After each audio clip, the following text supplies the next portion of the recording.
electronic media, print media, and all the press members. We thank Asarfi Hospitals for giving us this opportunity of partnering them in the quarterly care segment. हम quarterly care पे focus करने वाले हैं. इसमें 3 stages of engagement होगी. एक capacity building, number 2 the training and knowledge transfer. ये तीनों हैंड इन हैंड जाने वाले हैं. और ग्लेनिगल्स हॉस्पिटल्स आज तक 3000 से लेकर लिवर ट्रांसप्लांट किया था हमने.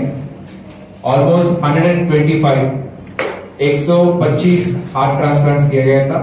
कुछ राज्य सरकार they are giving 20 lakhs per liver transplant. We are offering that service under that price also. जो लोग अफोर्ड नहीं कर सकते, राज्य सरकार के अंदर जितने भी ऑफरिंग होगा उसी पैकेज के अंदर हम करके we are making it possible. So transplant is offered on various schemes by the state government, various schemes by the central government also. यहाँ का राज्य सरकार का जो whatever it is, we are yet to understand that, and that we will leave it to the Asarfi Hospital to decide, but we are ready for any kind of subsidized care also. और हर transplant एक ही नहीं है. Some transplants will be complicated, some transplants will be straightforward, some transplants will be long standing. ये भी हो सकता है. तो इसके हिसाब से ये प्राइसिंग जो है वो होता रहता है. लेकिन नॉर्मली राज्य सरकार का जो पैकेज है उसके अंदर we are doing it is an affordable care.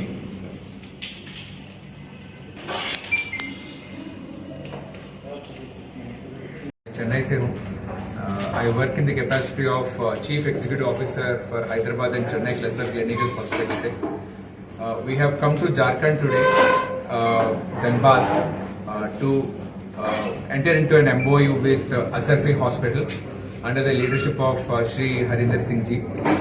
This MOU is for to run transplant program, quaternary care in the place of Dhanbad. Between Gleneagles Hospitals, Chennai, and Asarfi Hospitals, Dhanbad. I am here with my team, Mr. Geet Anand, Mr. Ankur Sinha, who will be leading this program for Asarfi Hospitals in the front end. And I also thank Mr. Subhanshu Roy, who is a single point of contact and the project lead from the Asarfi Hospital side. We require the support from the various government authorities and all the doctors in Dhanbad and outside Dhanbad for those patients who require transplant services or quaternary care. Asarfi Hospital can become the address for that, and Gleneagles Hospitals is committed to deliver the best quaternary care possible through Asarfi Hospitals in Dhanbad and in the state of Jharkhand. Thank you. क्या transplant होंगे Asarfi hospital? पहले stage में we are planning to start kidney transplant. Kidney transplant में living donor के programme होगा और disease donor के भी प्रोग्राम होगा. Both adult transplant programme as well as paediatric transplant programme. उसके बाद heart transplant programme and liver transplant programme. इसके लिवर ट्रांसप्लांट और किडनी ट्रांसप्लांट दोनों लिविंग डोनर के प्रोग्राम में भी चल सकते हैं. जो डिसीज डोनर है वो हार्ट ट्रांसप्लांट प्रोग्राम है. सो फेज 1 में kidney, liver, heart we will start. Phase 2 में बोन मैरो ट्रांसप्लांट और लंग ट्रांसप्लांट. ये दोनों ट्रांसप्लांट फेज 2 में प्लान है. अभी राइट नाउ जब तक ये इंफ्रास्ट्रक्चर, परमिशंस, वेरियस लाइसेंसेस आने तक we will start with the programme, जहां पे पूरा इनिशियल वर्कअप यहीं पे होगा, कंसल्टेशन यहीं पे होगा, इनिशियल वर्किंग प्रोसीजर यहीं पे होगा. सिर्फ ट्रांसप्लांट के लिए उनको ट्रैवल करना पड़ेगा और उसके बाद जो फॉलोअप केयर यहीं पे होगा. 3-4 महीने में जब लाइसेंसेस रेडी होगा और ट्रांसप्लांट यूनिट रेडी हो जाएगा, यहाँ पर सब कुछ यही असरफी हॉस्पिटल में ये सारा ट्रांसप्लांट हम किया जाएगा. कितने दिन लगेंगे ट्रांसप्लांट? आपने अपनी संबोधन में बोला कि डिसीज जो बॉडी है उनसे भी ट्रांसप्लांट हो सकता है। But when we see the ratio 2023 में झारखंड में ओनली 2000 समथिंग किडनी ट्रांसप्लांट हुआ था, तो ये रेशियो बहुत कम है, लोग डोनेट नहीं करना चाहते। तो इस रेशियो को कम करने के लिए और एक सक्सेसफुल ट्रांसप्लांट और एक लिविंग बॉडी को और एक लाइफ एक्सपेंड करने के लिए किस तरीके से आप लोग ये करें? Madam, if you look at transplant program में बेसिकली दो तरीका की ट्रांसप्लांट होता है। एक लिविंग डोनर प्रोग्राम में है और दूसरा डिसीज डोनर। डिसीज डोनर का मतलब है जो मरीज ब्रेन डेड होके एक्सपायर हो जाता है, उनका जो ऑर्गन्स है वो organs be transplant to other people who requires. So अभी डिसीज डोनर प्रोग्राम के अंदर हार्ट हो गया, किडनी हो गया, लंग हो गया और लिवर, ये सारा ट्रांसप्लांट डिसीज डोनर से भी कर सकते हैं। लिविंग डोनर में किडनी हो जाएगा और लिवर हो जाएगा, ये दोनों हो जाएगा।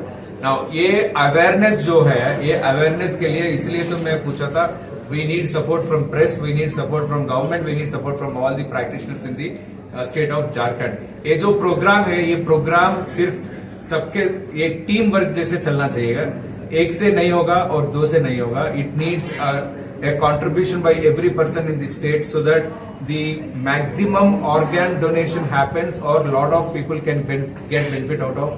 जहां पे लिविंग डोनर नहीं है, अगर लिविंग डोनर है, it is about the expertise. आपका एक्सपर्टाइज मिलना चाहिए, अच्छा डॉक्टर मिलना चाहिए, अच्छा जगह होना चाहिए कि जो इन्फेक्शन ना हो जाए। So that is the responsibility that we are working here for. So दोनों प्रोग्राम साथ में लेके जाना is our goal. Deceased donor program के लेके जाना है, लिविंग डोनर प्रोग्राम के लेके जाना है। Creating awareness about the program in the community is our responsibility, and all of us have to take that responsibility. So we will slowly start the going into the community, talking about donations, organ donations. How can we make it better? So we will definitely work together.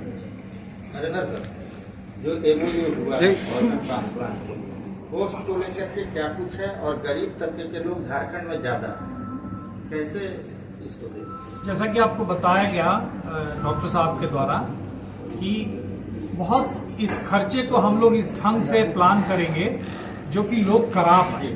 ये जो पूरा programme है, इस programme में affordability का जो issue है, अगर उसको हम लोग बेहतर ढंग से नहीं सॉल्व करेंगे तो ये प्रोग्राम सक्सेसफुल नहीं होगा। और हम लोगों के दिमाग में ये कंसर्न है कि हम लोग यदि इस प्रोग्राम को झारखंड वासियों के लिए ला रहे हैं तो इसकी अफोर्डेबिलिटी यहाँ रहे। गवर्नमेंट का बहुत सारा स्कीम है जिसमें गंभीर बीमारी के लिए गवर्नमेंट का सपोर्ट मिलता है और उसमें झारखंड सरकार बहुत अच्छा कर रही है। हम लोग इसमें जो सबसे अहम मुद्दा है कि हमारे यहाँ ऑर्गन डोनेशन के लिए जो रिलेटेड लॉ है, वो लॉ में और भी क्लैरिटी आनी चाहिए। इसका अवेयरनेस इस हिसाब से हो जैसे कि ब्रेन डेड होने के बाद लोग ऑर्गन डोनेशन को प्रीफर करें। लोग बहुत सारे कारणों से करना नहीं चाहते हैं, इसको भी हम लोगों को प्रमोट करना है। तो इसमें सरकार से, आप लोगों से हम लोगों को काफी मदद की आवश्यकता है जिससे कि ऑर्गन डोनेशन को पब्लिसाइज किया जाए। उसके होने से कितनी लोगों की जिंदगियां बचेगी, एक लोग चाहे तो 5-6 लोगों को जिंदगी दे सकते हैं। तो वैसे में हम लोगों का पूरा प्रयास है कि हम लोग एक होलिस्टिक व्यू से सभी लोगों को एक साथ लेकर इसी संबंध में स्वास्थ्य मंत्रालय में हम प्रिंसिपल सेक्रेटरी सर से भी मिले थे, स्वास्थ्य मंत्री महोदय से भी हम मिलने वाले हैं, जिसमें हम लोग एक बार ये एमओयू हो गया है तो अब हम लोग फॉर्मली जाके अपना एप्लीकेशन भी देंगे बहुत जल्द ही, जहां पर हम लोग इसके लिए लाइसेंस के लिए अप्लाई करेंगे। और एक बार ये प्रक्रिया होने के बाद हम लोग बहुत जल्द ही यहाँ पर ट्रांसप्लांट की फैसिलिटी शुरू कर देंगे।